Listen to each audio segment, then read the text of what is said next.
Welcome back, guys. Just my camera is slightly skewed. There we go. I think that's better. You asked me to rank the contestants of WrestleMania 1, 22 through 1 in order of how much I like them. Sure, I got you.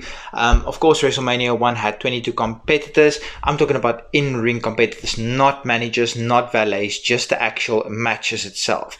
So let's get this going. And there's 22. You asked me to kind of explain why as well. Some of them I just have no feelings towards. So like the middle bunch is just going to be, I have no bad feeling or good feeling towards them. They're just there. Right at the bottom at number 22 is the human thumb King Kong Bundy. So obviously Hulk Hogan was on this card. And you can clearly see there's some people I like less than Hulk Hogan. King Kong Bundy was just the villain of the week.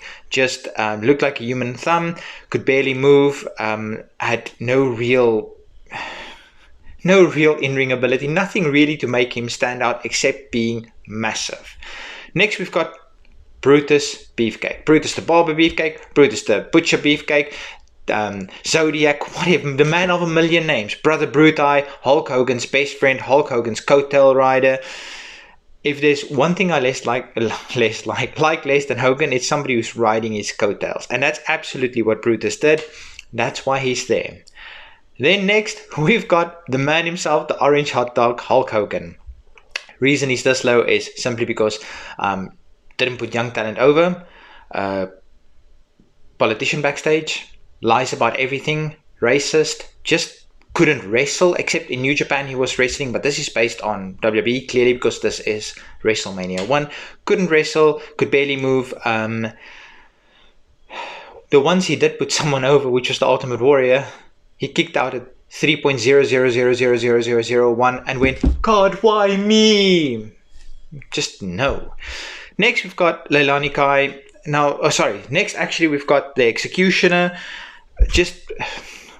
He just existed. He was in the first match. You can never take that away from him. He was in the opening match of the very first WrestleMania. You can never take that away from him. But just like a horrendous gimmick.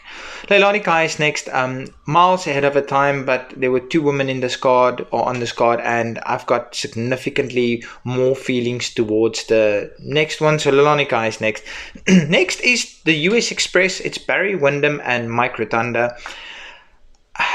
I get so much flack on this channel for not being a fan of Barry Windham. Why? It's my personal opinion. I'm just not a fan. US Express, obviously an extremely influential tag team, but just not my personal preference. Mike Rotunda, of course, being the dad of Windham Rotunda, better known as Bray Wyatt. And of course, I believe he became IRS, which was quite an entertaining gimmick, but this is Mike Rotunda specifically. Next, we've got Special Delivery Jones. Again, one of those I just have no real like or dislike towards. It's just he's on this list. Same with David Sammartino. He's just there.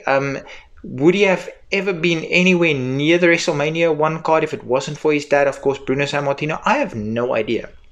Next is Greg Valentine. Again, I have just no feelings towards Greg Valentine. He's just on this list. Next, we've got Nikolai Volkov. Just a foreign menace heel of the week, flavor of the week. So he's just on here just because he's on here. Now it starts becoming where I have some kind of vested interest in them. Next is Wendy Richter. Of course, the people always speak about the Montreal Screwjob. She was the victim of the very first original, I would call it original Screwjob. And I think she was significantly ahead of her time. So yes, she is there. Next, Big John Studd. He was, of course, against the Body Slam Challenge against Andre the Giant. He's got rich history with Andre the Giant. He did the climb over the rope thing. Andre did it. He was not happy with Big John Studd for doing that because that was his thing. He was the only giant allowed to be around. Big John Studd, of course, an incredible worker. Next, I have no idea where to put him. So I just put him pretty much right in the middle. It's Mr. T. Now, this was, of course, a celebrity match, but it's Mr. T in general. This wasn't just about their wrestling. It's just how much I like them. So, Mr. T, of course, he's B.A. Baracus. I mean, how can you not love B.A. Baracus? So, that's why he's, like, sort of floating around in the middle. Next is JYD, Junkyard Dog. Again, so ahead of his time. His gimmick was, in my opinion, just all of the fun, just miles ahead of his time. But he never really got the 100% respect he deserved. Oh, well, technically he did, but I think he could have been pushed way harder than what he was. Next, we've got Mr. Paul Orndorff. Would have been world champion if it wasn't for Hogan.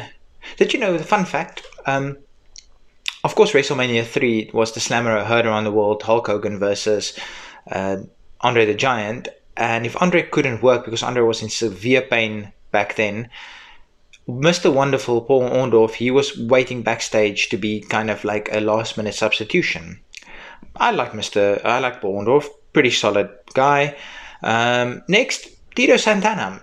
Again, he was in the opening match of the very first WrestleMania. He can always have that accolade. And I like him a lot more than the execution. I think Tito Santana, again, miles ahead of his time. Imagine you could have worked with the likes of AJ Styles, Daniel Bryan, those kinds of guys. Would have been absolute banger matches. Next is the Iron Sheik. He had Hulk Hogan pegged down from the beginning. We should have just all listened to the Iron Sheik. I like the Sheik. He is, of course, completely, absolutely insane, but in the best possible way. Next, oh man, this is a controversial one. It's Matt Bourne. Now, this is the original Doink, of course. I love the original Doink. The original Doink was basically it come to life, Pennywise, of course. And he was menacing, and then WWE tried to turn him into a fun, laughable gimmick clown, which just didn't work. He should have just stuck with that. Of course, he's got some personal demons, but nonetheless, he's right up there. Matt Bourne, Doink the Clown, fantastic. In third position, it is Ricky the Dragon Steamboat. Perennial babyface. What a worker. Of course, his matches were savage, second to none. Imagine he was around in today's age. The matches he would have would be absolutely incredible. He is on Stone Cold Steve Austin's Mount Rushmore, so obviously he was incredible. Then in second place, it's Roddy Piper. One of probably top 5 heels of all time in wrestling, not just in WWE. Incredible heel, incredible on the mic, incredible in ring.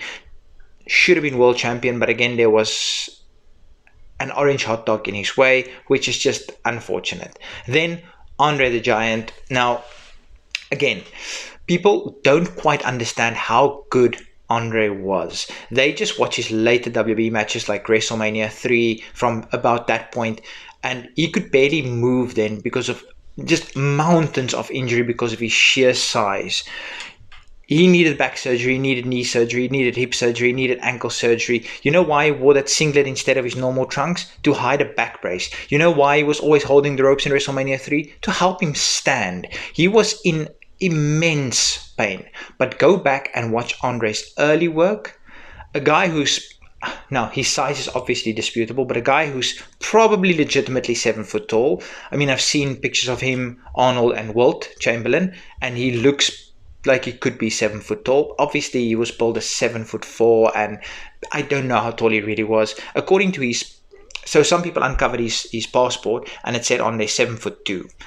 Again, disputable, but no one of his size should be able to work like he did way back in the days, way before WrestleMania 3. If that's the only memories you have of him, then that is a sad world to live in. And that's how I would rank, in my personal opinion, of course, every participant of WrestleMania 1. What do you guys think? How would you rank them? Do you disagree? Probably. Until next time, peace.